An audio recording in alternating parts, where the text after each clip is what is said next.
Shalom Bapak, Ibu, Saudara dan Saudari yang terkasih.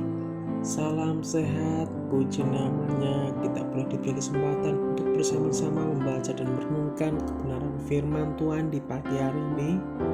Tapi sebelum kita membaca dan merenungkan bersama-sama, mari saya ajak Bapak, Ibu, Saudara-saudara yang terkasih untuk bersatu di dalam doa.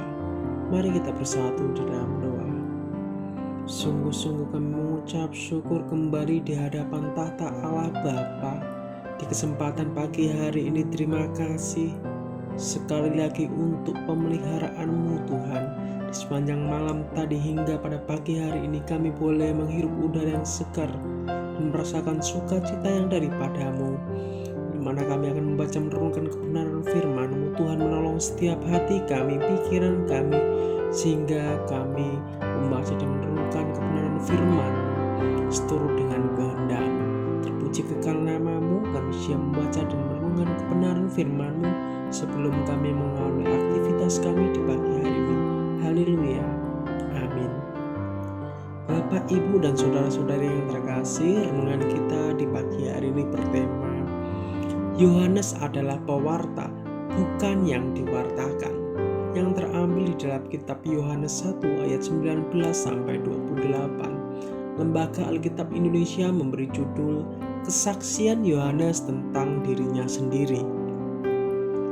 Dan inilah kesaksian Yohanes ketika orang Yahudi dari Yerusalem mengutus beberapa imam dan orang-orang Lewi kepadanya untuk menanyakan dia, "Siapakah engkau?" Ia mengaku dan tidak berdusta, katanya, "Aku bukan Mesias." Lalu mereka bertanya kepadanya, "Kalau begitu siapakah engkau, Elia?" Dan ia menjawab, "Bukan." "Engkaulah nabi yang akan datang." Dan ia menjawab, "Bukan." Maka kata mereka kepadanya, "Siapakah engkau?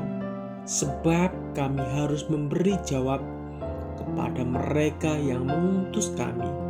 Apakah katamu tentang dirimu sendiri?" Jawabnya, "Akulah suara orang yang berseru-seru di padang gurun. Luruskanlah jalan Tuhan, seperti yang telah dikatakan Nabi Yesaya." Dan di antara orang-orang yang diutus itu ada beberapa orang Farisi. Mereka bertanya kepadanya, katanya, "Mengapakah engkau membaptis jika engkau bukan Mesias, bukan Elia, dan bukan Nabi yang akan datang?" Yohanes menjawab mereka, katanya, "Aku membaptis dengan air, tapi di tengah-tengah kamu berdiri Dia yang tidak kamu kenal, yaitu Dia yang datang kemudian daripadaku. Membuka tali kasutnya pun aku tidak layak." Hal itu terjadi di Betania yang di seberang sungai Yordan, di mana Yohanes membaptis. Dan inilah kesaksian Yohanes ketika orang Yahudi dari Yerusalem mengutus beberapa imam dan orang-orang Lewi untuk menanyakan dia, "Siapakah engkau?" Menurut Matius 3 ayat yang kelima, penduduk dari Yerusalem, dari seluruh Yudea, dan dari seluruh daerah sekitar Yordan datang kepada Yohanes membaptis. Maka pemimpin-pemimpin agama Yahudi di Yerusalem sadar bahwa mereka harus mengetahui tentang orang itu. Oleh karena itu mereka mengutus orang ke sana. Kunjungan rombongan imam dan orang-orang Lewi yang bertanya, "Siapakah engkau?" menjadi kesempatan ideal bagi Yohanes untuk bersaksi mengenai Yesus.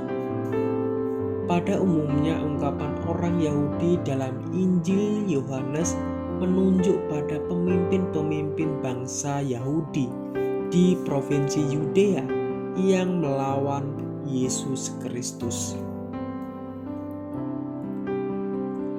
Pada zaman itu, umat Israel sering digoncangkan dengan kabar angin mengenai kedatangan Mesias palsu dan nabi-nabi palsu.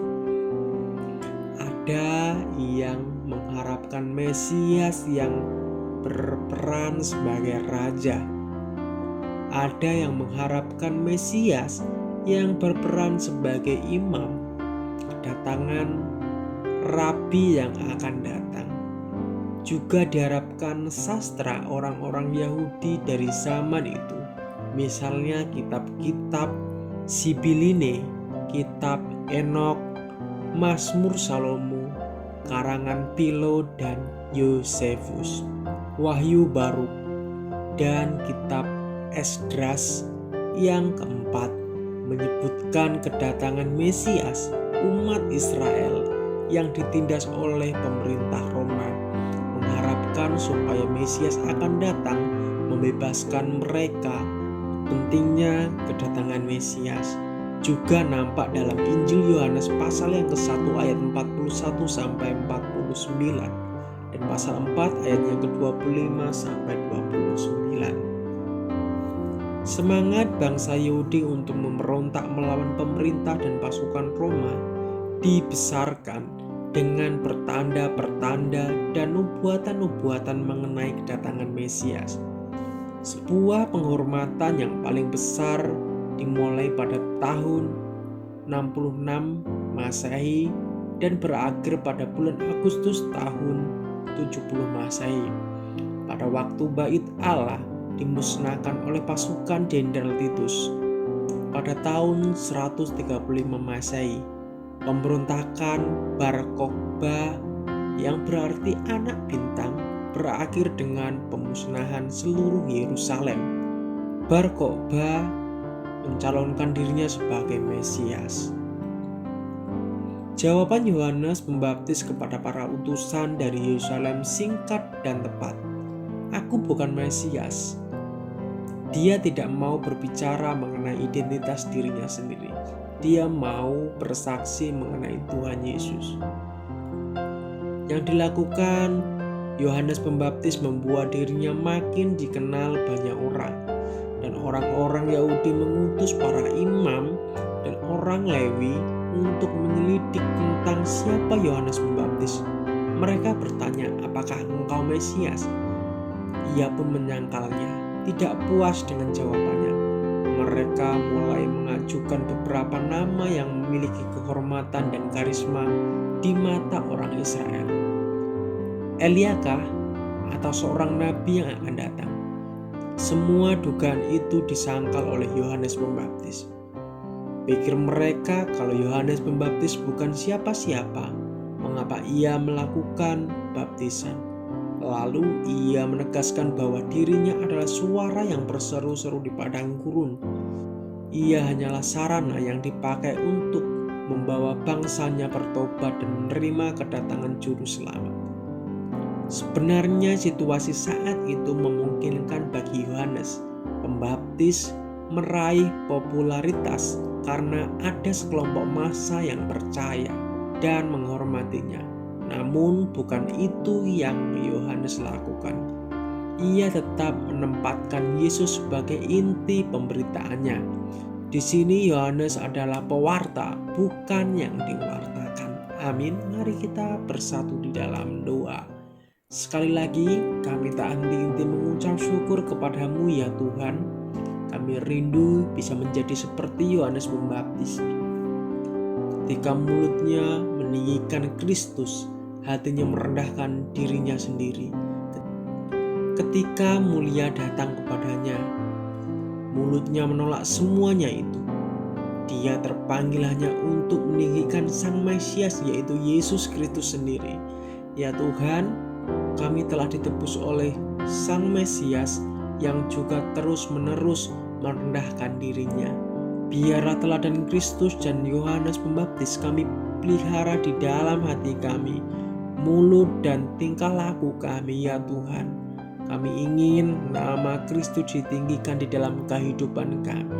Ya Tuhan, Melalui kami mohon supaya ketika nama Kristus ditinggikan, kami direndahkan oleh-Mu, ya Tuhan, sehingga semua pandangan hanya tertuju pada Kristus sebagai Tuhan dan Juru Selamat yang hidup. Terpuji kekal nama-Mu, kami siap melakukan aktivitas kami. Kami mohon penyertaan dan bimbingan-Mu. Haleluya. Amin. Shalom, selamat pagi, selamat beraktivitas. Tuhan Yesus memberkati kita semua.